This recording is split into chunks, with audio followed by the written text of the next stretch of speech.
Part 1, The Whispering Valley. There is a place nestled between the rolling hills and quiet streams of New York. A place where time seems to move at its own unhurried pace. The air is thick with the scent of damp earth and autumn leaves. And the trees stand tall, their branches weaving a canopy that filters the sunlight into golden streaks. This is Sleepy Hollow, a village so tranquil, so wrapped in the embrace of dreams, that one might almost believe it exists outside of time itself. Those who live there have long spoken of the peculiar nature of their home. They say the air is different, carrying with it a drowsy enchantment that settles into the bones. Travelers who pass through find themselves caught in its spell, their thoughts slowing, their hearts growing quiet. It is a place where stories grow as naturally as the vines that twist around old wooden fences, where whispers of the past drift like mist in the evening air. Among those who call Sleepy Hollow home is a schoolteacher named Ichabod Crane. He is not a native of the valley, but rather a visitor who has found himself drawn into its spell. Tall and lanky, with a frame as thin as a scarecrow's, he walks through the village with long, deliberate steps.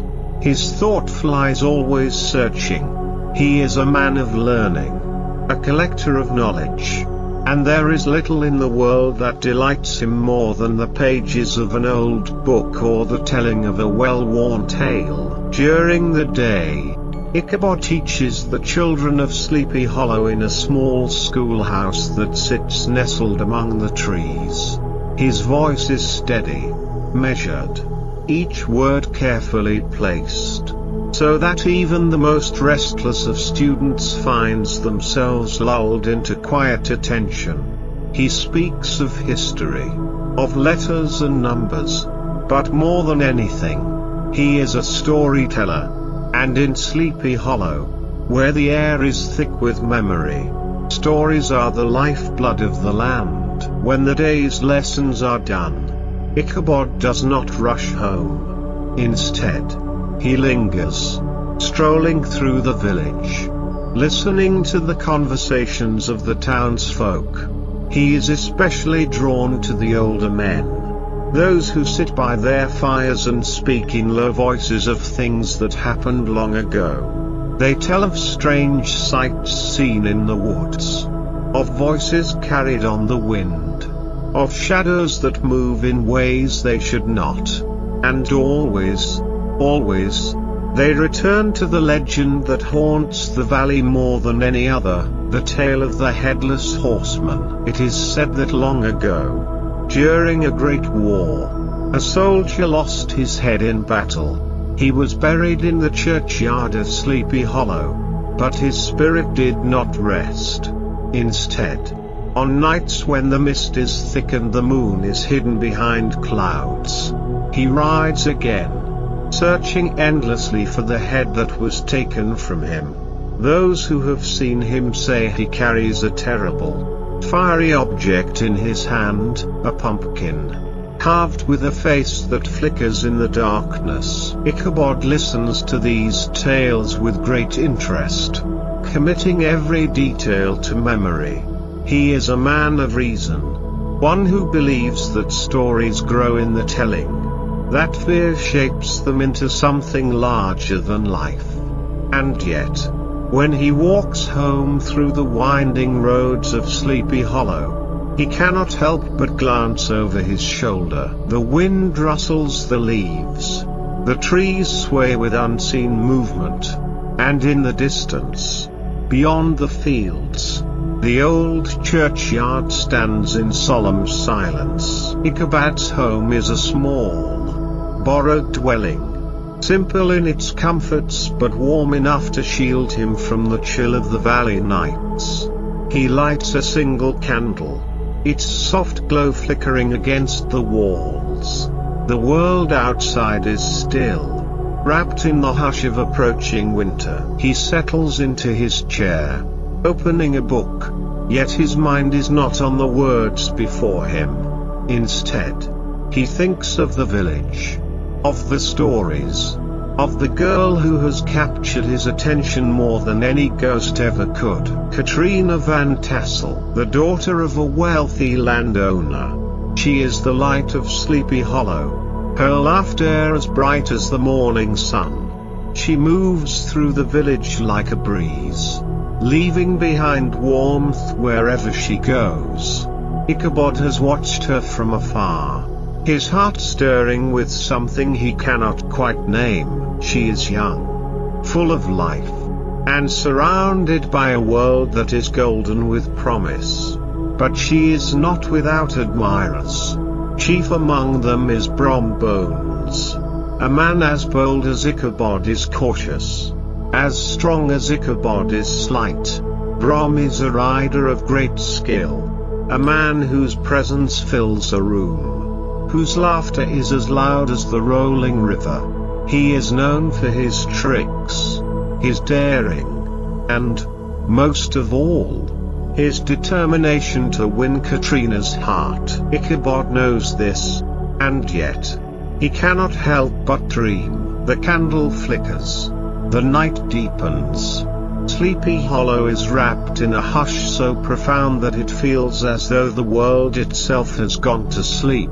Beyond the trees, beyond the road, the wind stirs.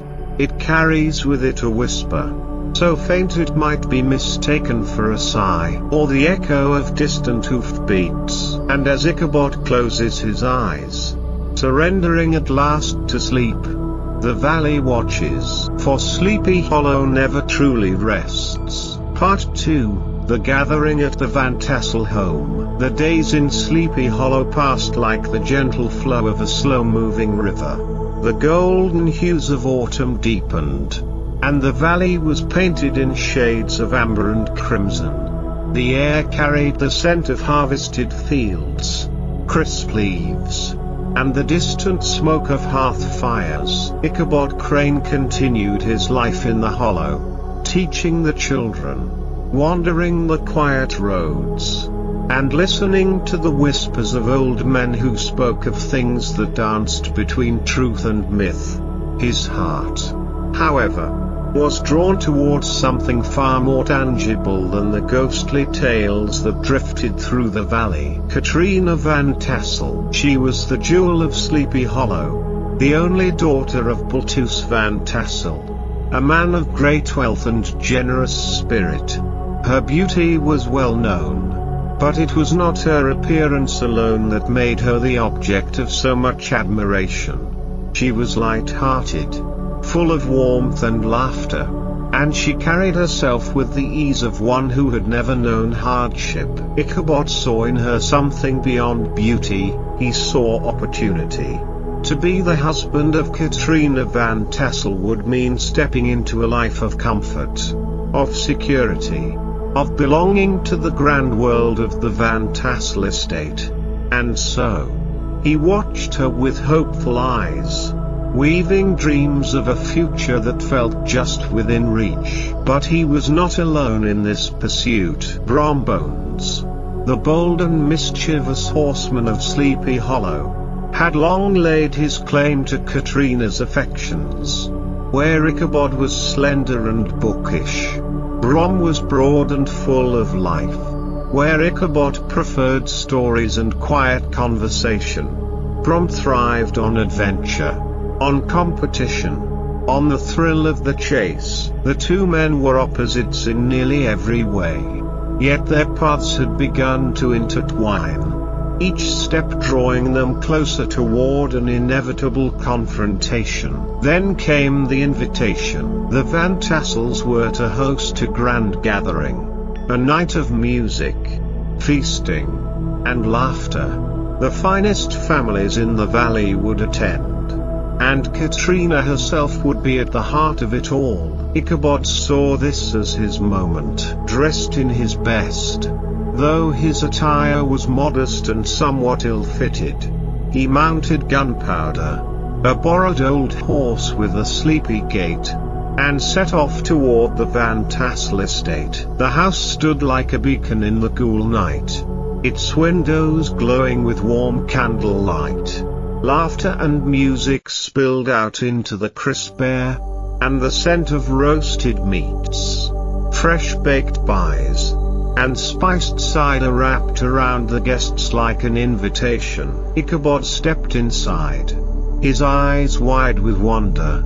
The tables groaned under the weight of food, and the hall was filled with the hum of conversation. And there was Katrina, moving through the crowd with ease, her laughter like the ringing of a bell. Ichabod wasted no time in making himself known. He spoke of books and travels, of music and poetry. He danced with Katrina beneath the glow of lanterns, his heart light with possibility. But in the corner of the room, Brombones watched with knowing eyes. He did not interrupt, nor did he speak. Instead, he only smiled, as though he were waiting for something unseen to unfold. Then, as the night waned and the fire burned low, the conversation shifted, the music softened, and the guests leaned in closer as one of the old men began to speak. The subject, as always in Sleepy Hollow, turned to ghosts, and, inevitably, to the headless horseman. Ichabod listened, his mind drinking in every word. The men spoke of strange sightings, of eerie sounds in the dead of night, of shadows that should not move and yet did. Then Brombones spoke. He leaned forward, his voice hushed but steady. He claimed to have met the horseman himself, to have ridden alongside the spectre in the moonlight. He had seen the glint of the blade, the empty space where a head should be.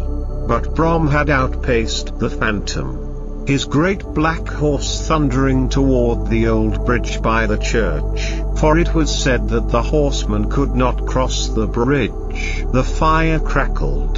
The room fell silent. Ichabod swallowed, feeling the weight of the story settle in his chest. He laughed, but it was thin, uncertain. He was a man of learning, of reason.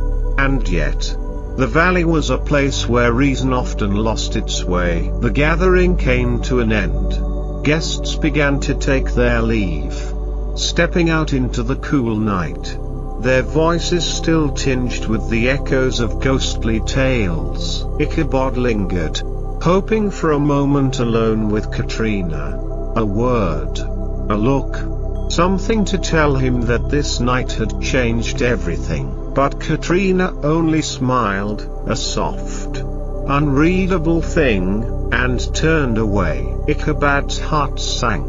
The dream he had built so carefully in his mind wavered. Had he been a fool to believe he could claim a place in this world, among these people, beside this girl? With a sigh, he mounted Gunpowder. The night was dark, the road winding, and the silence stretched long and deep. He rode alone, the world around him wrapped in shadow. Then, the wind shifted, the air grew heavy, thick with something unseen. The trees whispered, the leaves rustled, though there was no breeze. And then, from somewhere just beyond the bend in the road, came the sound, a slow, steady hoofbeat. Ichabod turned, his pulse quickening, his breath caught in his throat. For there, outlined against the pale moonlight, stood a rider without a head. Part 3, The Rider in the Shadows. The night in Sleepy Hollow had grown darker, the moon now veiled by passing clouds. The quiet of the valley, usually so peaceful, had taken on a different quality, something heavier, something watchful. The road before Ichabod craned stretched long and lonely, twisting through the ancient trees that loomed like silent sentinels. He was not alone. Behind him, The hoofbeats fell in perfect rhythm. Slow, deliberate, steady. Gunpowder, the old horse beneath him, moved forward hesitantly. His ears flicked back. His body tensed. Ichabod could feel the horse's unease. And with a deep breath, he forced himself to turn his head. The rider was still there, a figure atop a dark horse, broad-shouldered and unmoving, keeping pace just behind him. Ichabod swallowed, his mind racing. Was it Brombones, playing one of his tricks? Was it some late traveler, heading home along the same path? The figure did not speak. Ichabod forced to laugh, though it came out thin, uncertain. He straightened in his saddle, trying to appear unbothered. He urged Gunpowder forward, just a little faster, just enough to put some distance between them. The rider matched his pace. Ichabod's fingers tightened around the reins. His heartbeat filled his ears, drowning out the night sounds, the whispering wind, the rustling leaves. Then, just as the clouds shifted and the moonlight poured down once more, he saw it. The rider's shoulders were broad. His coat billowed slightly in the wind. But atop his shoulders, there was nothing, no head. Ichabod's breath caught in his throat. His hands went cold. The stories had been just that, stories. Tales told by firelight, woven from fear and imagination. But now, here, on this lonely road, the legend had taken form. The headless horseman was real. Ichabod did not think. He did not hesitate. He urged Gunpowder into a gallop. The old horse, sluggish and tired though he was, felt his rider's terror and obeyed. Hooves pounded against the dirt road, sending up dust and fallen leaves. The trees blurred past, their twisted branches reaching like skeletal fingers. And behind him, the hoofbeats followed, faster, louder, closer. Ichabod dared not look back. He leaned low over Gunpowder's neck, whispering desperate encouragements, urging the tired horse onward. The road twisted, turned, the shadows shifting in the moonlight. Then, up ahead, the bridge, the old wooden bridge that led to the churchyard. The bridge, the only hope. It was said that the horsemen could not cross the bridge, that if one could reach it, they would be safe. Ichabod fixed his gaze on it, his breath ragged, his heart a wild drumbeat in his chest. Gunpowder ran, his steps uneven, his breaths heavy, and behind them, the horsemen closed the distance. Ichabod could hear the rush of wind, the pounding of hooves, the weight of something terrible bearing down upon him. The bridge was close now, just a few more strides, and then, a sound, a deep, terrible laugh, low and rumbling like distant thunder. Ichabod turned his head, and saw it. The horseman lifted his arm. In his hand, he held something round, something dark. A head? No, a pumpkin carved with hollow, staring eyes. Its mouth twisted into a wicked grin. Its surface glowed, flickering as though lit from within. Ichabod could not scream. His voice had fled. The bridge was mere feet away. But the horseman moved first. With one swift motion, he hurled the pumpkin through the air. Ichabod saw it spinning toward him, the grin widening, the fire in its hollow eyes dancing, and then, darkness, nothing but darkness. Part 4, The Vanishing of Ichabod Crane. The morning came softly to Sleepy Hollow, the valley still wrapped in the golden haze of early autumn light. The trees whispered in the gentle breeze, their leaves drifting lazily to the ground. Birds stirred, stretching their wings as the world slowly woke. But one man did not rise with the dawn. Ichabod Crane was gone. The schoolhouse door remained closed. The children arrived. Their laughter hushed as they waited for the familiar sound of their teacher's footsteps. But the sound never came. In the village, the news spread in hushed whispers.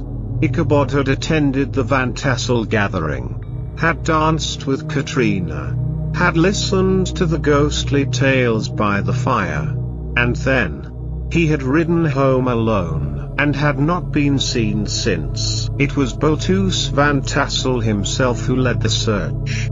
The villagers scoured the winding road, their boots rustling through fallen leaves, their eyes scanning the trees for any sign of the missing schoolmaster. They found gunpowder first. The old horse stood at the edge of a creek, grazing lazily as though nothing at all had happened.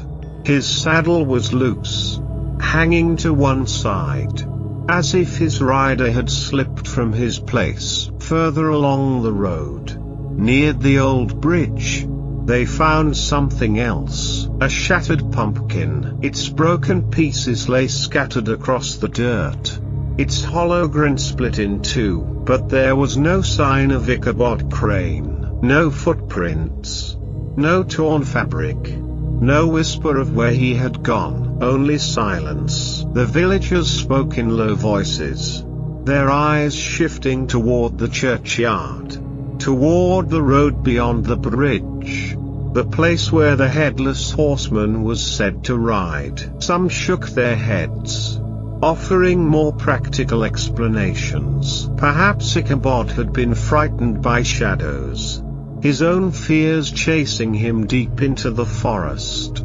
Perhaps he had fled the valley, embarrassed by Katrina's rejection, unwilling to face the knowing smiles of the townsfolk. Perhaps, but others were not so sure. They spoke of the stories, of the riders who had vanished before, of the horseman's silent pursuit through the hollow. They spoke of the night, of the wind, of the sound of distant hoofbeats. And though no one said it outright, the thought lingered in every mind, unspoken but understood. Perhaps Ichabod had met the horseman, and had never returned. Days passed, then weeks, then months. The schoolhouse found a new teacher.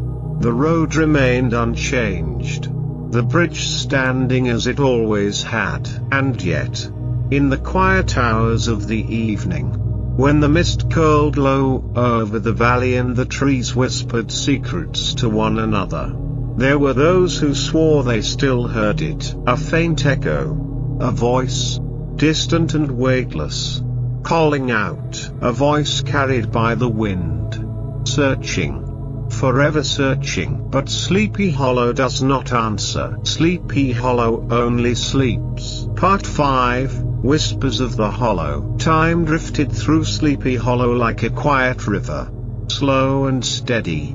The seasons changed, the golden hues of autumn fading into the silver hush of winter, then the soft greens of spring. The village carried on, just as it always had. But the story of Ichabod Crane did not fade so easily. In the warm glow of the Van Tassel home, beneath the flickering candlelight, Katrina sat, listening as her father and his friends spoke of the schoolmaster's disappearance. Some insisted that Ichabod had merely left, his pride wounded, his dreams of fortune dashed.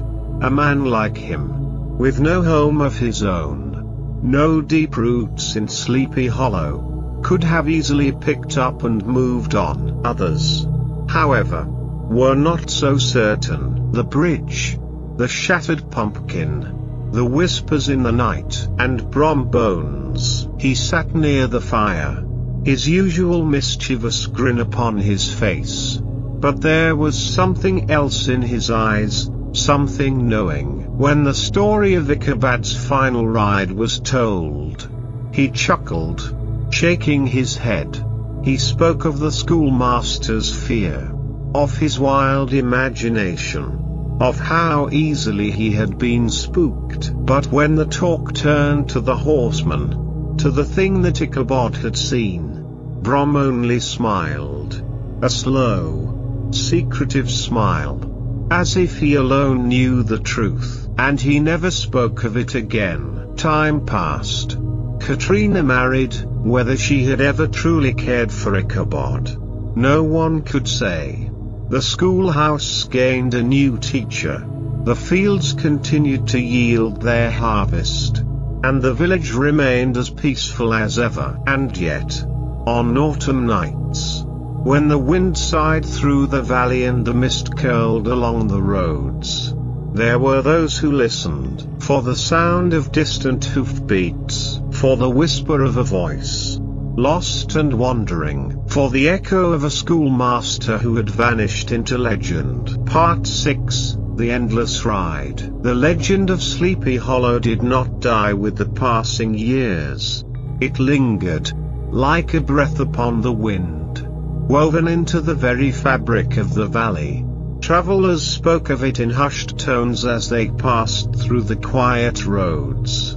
The old men of the village still gathered by the fire to retell the tale, their voices low and knowing. And sometimes, just sometimes, when the night was dark and the mist clung to the earth like a ghostly shroud, those who walked alone upon the road near the bridge would stop, would listen, would hear the sound of hoofbeats, faint at first, like a whisper from another time, and if they dared to turn, to peer into the shifting shadows between the trees, they might catch a glimpse of a lone rider, tall, thin, draped in a coat that fluttered like old parchment in the night wind, a shape that flickered in and out of sight, never quite solid, never quite gone. And though the rider did not speak, though his face was pale and his eyes wide with something that might have been fear or longing, there was something in the way he moved,